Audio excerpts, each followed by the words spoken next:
Alright guys, if I hosted a Skyrim mod award show, this first mod would get the award for the most improved mod of the year. This is Chocobo's Mountain Followers version 2.3. The initial review for this mod was probably the harshest review I've ever given out to any mod, and I'm definitely not proud of it. If there's one thing I learned from episode 54, it's that if you've got nothing good to say about a mod, then just don't say it at all. I think I called these Chocobos retarded or something. If you guys don't remember, this is what the Chocobos look like in version 1.0. Like I said, they're pretty much chickens, you know, just chickens that were retextured, recolored to yellow, and increased in size. And when you rode them, not only were they slow, but it felt like you had no control over where you were going. Fast forward to version 2.3, and it still feels like you have no control over them. I'm starting to think it was intentional, but look at these new models. These are like at least 50 times better than what they looked like before. There's also 3 different kinds of Chocobos now. There's the original chicken-like Chocobo, there are also the wild Chocobos, and the winged Chocobos, which are the ones with the leash on them. And now there are also 2 types of each kind of Chocobo. The ones that you can recruit as followers, and the ones that are strictly mounts. Seriously, when is someone gonna make it possible to mount your followers? God damn it. Honestly, these Chocobos make pretty derpy followers since you can't mount them, and they can't attack either, so there are now so many kinds of Chocobos. They come in all kinds of colors, and I just love the strategic placement of all these wild Chocobos. Notice how they all gather by the watering pool just like in Animal Planet, and how these 2 white Chocobos think they're too high and mighty to share the same watering pool as the colored Chocobos, just like in real life. Oh, and if you download the black Chocobos, you also get the epic riding music.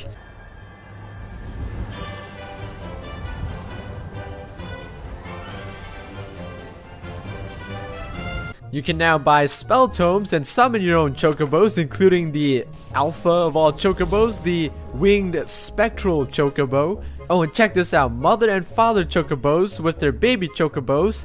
Why do I have this strange desire to just mount this baby Chocobo? Does he even lift? And you can even loot their feathers off the ground. That is just sickening. I just can't believe how this mod went from being the worst mod I ever featured on this show to probably one of the most, if not the most, complete mount mod out there. Now I think it's time to take a visit back to Hogwarts. I mean, the Skyrim School of Witchcraft and Wizardry by Fendrix.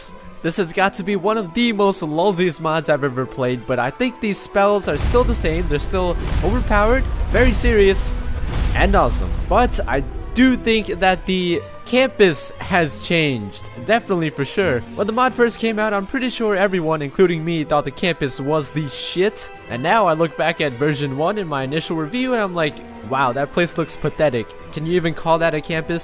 Compared to what he's done with it now, this actually looks like a real campus, you know? It's so real that you have janitors now hoeing the ground, and the carpets, and the stone tiles. As you can see, he's now also added different schools, including the dorms for each school. I can only assume this is Gryffindor, and this is Slytherin. I'm gonna assume the blue emblem is Ravenclaw, so this is accurate. Luna is in Ravenclaw. Draco is in Slytherin, that's good. Emma Watts, I think the yellow is Gryffindor. Same thing with Cedric Diggs. Everything seems pretty spot on. Just letting you guys know, in case any of you guys are hardcore Harry Potter fans and won't download the mod unless everything's accurate. The interiors of these houses are pretty good, although they all look the same. The only difference is that the colors of the carpets and the beds changed. I think he could have done a little more work on the dorms. The Quidditch field definitely improved. I don't really remember this retarded dragon being here though. Believe it or not, this isn't the first time a dragon has gone full-on potato and just like floated away. The Forbidden Forest has now been changed to ice, so it doesn't look like a weirdly stretched out piece of land. Inside it's still pretty much the same. Tons of different sized spiders and wolves. But there are now floating heads running around. Floating ghost heads. Some of the biggest changes though occur in the main hall and the classrooms. The original looked very interesting and cool, but it didn't resemble anything like what you saw in the movies. This definitely looks a lot more truer to the Harry Potter movies than what the original looked like. You still have Professor Severus and McGonagall, who will sell you the spell tombs, and students like Demi Lovato and Selena Gomez. Overall, this school looks nothing like what it looked like in version 1. It looks better, it's more accurate to the movies, and still a great place to learn some badass new spells. Interesting NPCs. Such an unimpressive mod name, but such an impressive mod. This is like the biggest understatement of a name you will probably ever hear. This is no longer a mod that simply adds new NPCs you can talk to. It is now pretty much the greatest quest mod you will ever download, period. What was once simply a candidate for being one of my favorite mods ever is now officially my favorite mod ever. And I'm being completely serious right now. This is probably the best thing you could download on the Nexus, by far. It seems as though Chris Takahashi has finally learned how to use the creation kit to create more than just new dialogues. The plan's simple. We go in and kill everything on 2 legs. Any questions? Yeah, boss, I got a question. What if they have dogs? Wouldn't they be on 4 legs instead of 2?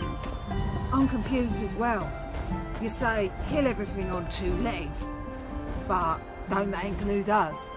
In fact, he's gotten so good that he's now able to create quests that are at the same level, if not greater, than what Bethesda gives us in the vanilla game. Now you're probably thinking, well, didn't Moonpaths and Falskar do the same thing? Why aren't they the best quest mods you've ever played?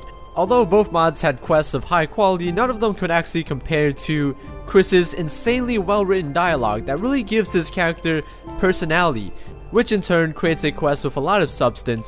And his quests play out just so well, it's like he should be a playwright. In fact, he probably is a playwright.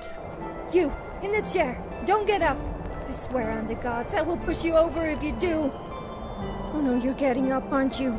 Money, I will pay you money to stay in the chair. And those people down there, I never liked them anyway. I'm happy they're dead. Please, just don't hurt me. Why is this happening?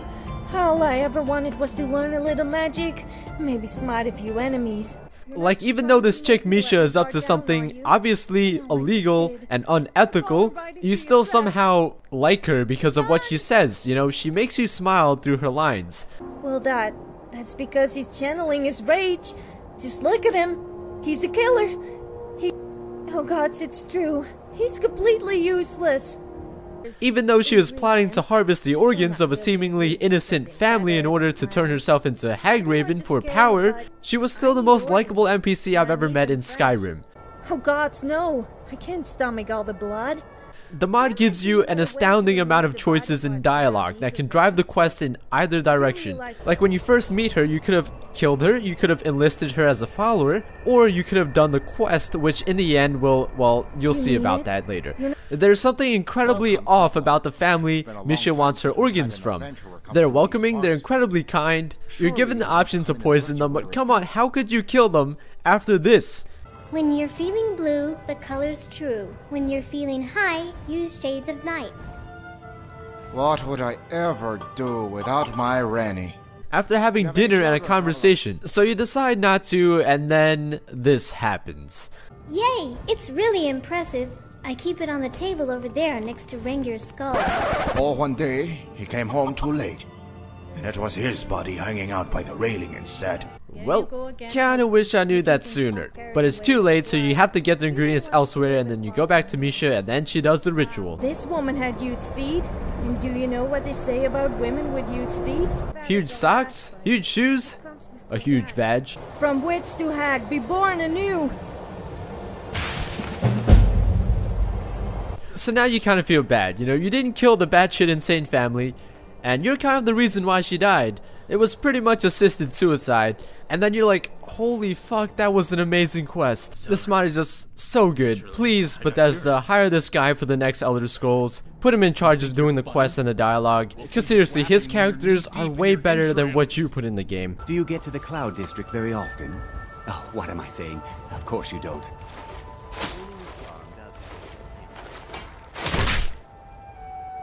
And we're back. We meet again, Bathing Beauty's Luxury Suites, probably the most featured house mod on this show. Rightfully so, because there's been zillions of add-ons made for this mod from a ton of different modders. For example, the classier Luxury Suite and now has additional patio furniture, including a tiki bar with 3 NPCs stabbing it, a lounge chair, shade umbrellas, player-usable mead keg, free mead, towels, and a pool raft. Not to mention, I don't even think this patio area existed when I first covered this mod. There's now a beautiful outhouse where you can take your shits and keep your guests. I also never showed you guys the summer wear add-on for this mod. Previously you could change their outfits, but now there's an option to change their outfits to summer wear, and there's a ton of variety here. You could even choose what color you want them to wear it in. There's also now a basement with crafting facilities, and this thing called the Bride of Miguel, which will give you a little history and background on how the luxury suite came to be, and it will also teleport you to any of your player homes that you own. It'll just require a little bit of energy, which means you will drain your stamina and magicka. I am always thirsty. The thirst is real, guys. The thirst is real. The music and dancing add-on for this mod also got a new update. You can still command anyone in the suite to dance at your will, but now you could also ask them to go to the studio with you, where you could actually set up a dance synchronization. The studio also gives you a ton of options, like changing the background, reducing brightness, increasing contrast. This is better than the Review Studio mod. So as you guys can see, Skyrim modding has certainly come a very long way.